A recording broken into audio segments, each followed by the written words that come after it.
Old Man and the Bridge by Ernest Hemingway. An old man with still remade spectacles and very dusty clothes sat by the side of the road. There was a pontoon bridge across the river, and carts, trucks, and men, women, and children were crossing it. The mule-drawn cart staggered up the steep bank from the bridge with soldiers helping push against the spokes of the wheels. The trucks ground up and away, heading out of it all, and the peasants plopped along in the ankle-deep dust. But the old man sat there without moving. He was too tired to go any farther. It was my business to cross the bridge, explore the bridgehead below, and find out to what point the enemy had advanced. I did this and returned over the bridge. There were not so many cars now and very few people on foot, but the old man was still there. "Where do you come from?" I asked him. "From San Carlos," he said and smiled.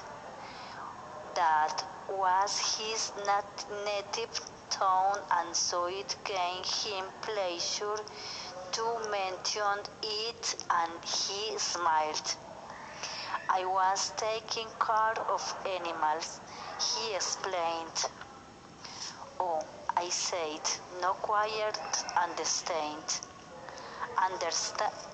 understanding. "Yes," he said, "I stayed. You see, taking care of animals. I was the last one to leave the town of San Carlos." He did not look like a shepherd nor a herdsman, and I looked at his black, dusty clothes and his gray, dusty face and his still remade spectacles, and said, "What animals were they?" "Various animals," he said, and shook his head. "I had to leave them. I was watching the bridge and the African-looking country of the Ebro Delta, and wondering how long now it would be before we would see the enemy, and listening all the while for the first noises that would signal that ever mysterious event called contact." And the old man still sat there. "What animals were they?" I asked. "There were 3 animals altogether," he explained. "There were 2 goats and a cat, and then there were 4 pairs of pigeons." "And you had to lead them?" I asked. "Yes, because of the artillery. The captain told me to go because of the artillery." "And you have no family?" I asked, watching the far end of the bridge where a few last carts were whirling down the slope of the bank. "No," he said, only the animals, I stated. The cat, of course, will be all right. A cat can look out for itself. Que es para mí. But I cannot think what will become of the others. What politics have you? I asked. I am without politics. He said, I am 76 years old.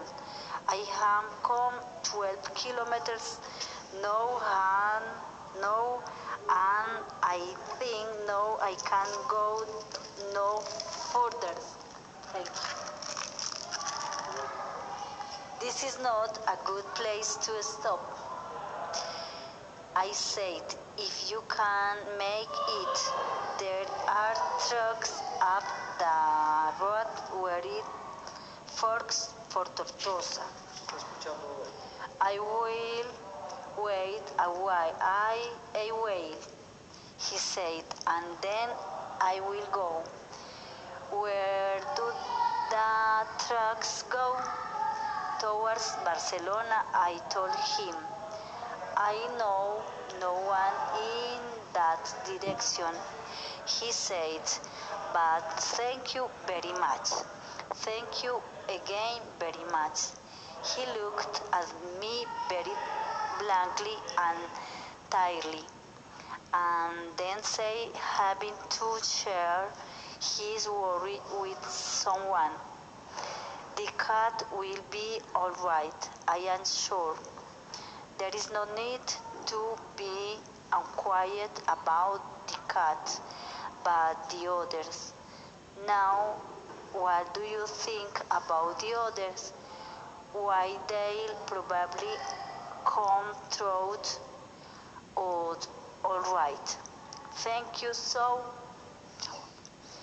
Why not? I say, watching the far back where there were no cars. But what will they do under the artillery when I was told to leave because of the artillery? Did you leave the dog cage unlocked? I asked. Yes. Then they'll fly. Yes, certainly they'll fly. But the others, it is better not to think about the other, he said. If you are rested, I will go. I urged, get up and try to walk now. Thank you, he said, and got to his feet, swayed from side to side, and then sat down backward in the dust. I was taking care of animals, he said dully, but no longer to me. I was only taking care of animals. There was nothing to do about him. It was Easter Sunday, and the fascists were advancing towards the Ebro. It was a grey, overcast day with a lone sailing, so their planes were not up. That and the fact that cats know how to look after themselves was all the good luck that all men would ever have.